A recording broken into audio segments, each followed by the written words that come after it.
mandatory. It doesn't fall in one of the mandatory, so it's technically speaking 15 to life. But the Board of Pardons will look at these consecutive sentences, run them on top of each other.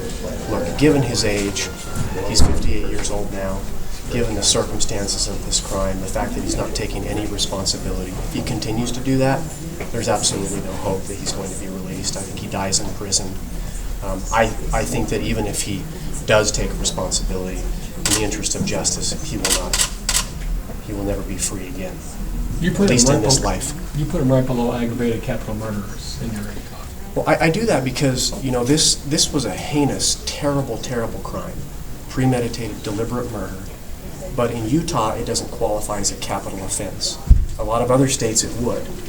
In Utah, it doesn't. There's a convoluted statute that would allow for capital murder, not here. But given the fact that it's a murder case, it's as bad as you can get.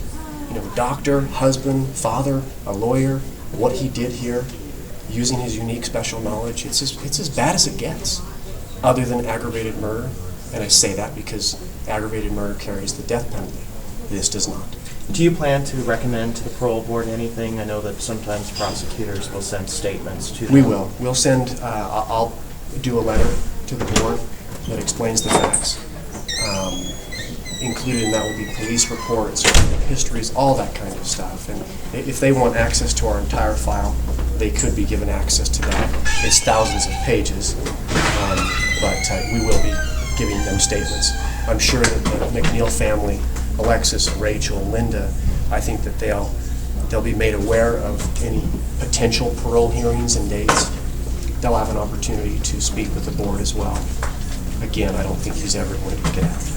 So how does it feel to be at this point, all this years? It feels great. You have mixed emotions about today. These are always somber hearings. They're sad hearings because nothing's going to replace the life of another. Michelle's never coming back. So the best you can hope for is the strongest sentence possible. Justice is balance, right? It's not a case where Martin MacNeill's life can be taken, but a life sentence is the best we can give. So that provides some balance and justice here. We filed the case just over 2 years ago. Given the nature of it, that's not that long of a time to be here from the time it was filed. But this happened back in 2007. Myself, I became involved in the fall of, the fall of 2010 in helping investigators and giving them direction and answering questions. So it's been on my plate for about 4 years now. It's nice to have it off. I'm sure there's going to be appeals. Attorney General's office will do the appeals on felonies, and they're an incredibly well-equipped office. They know what they're doing. Laura DuPay up there. We're in a good place for appeal. Have you been given any notice that an appeal will be coming? I haven't been given any notice of that. Did you see Martin sort of laughing, talking with his attorney, not seeming to care? What's your thoughts on that? I did notice that when Linda Clough stood up and she was speaking. He was speaking to his attorney. I didn't see the laughing part, but I heard the discussion. I think it demonstrates a lack of respect for the process. I think the defendant, he simply doesn't get it. And I think that was spoken about and illustrated very well in this case and through the statements from family. But yeah, it's offensive. It's offensive, quite frankly. I'll leave it at that.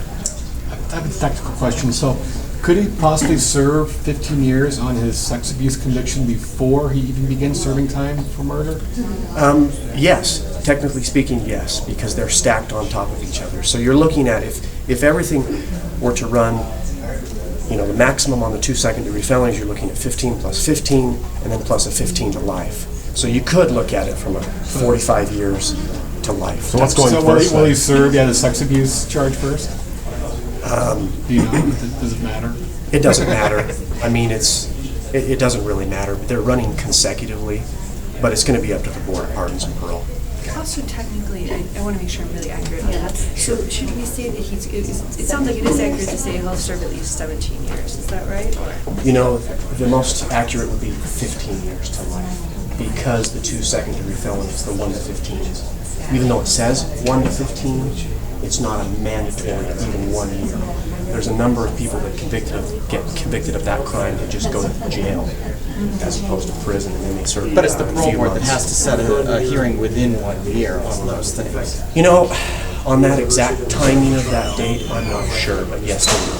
So hearings will begin in a year?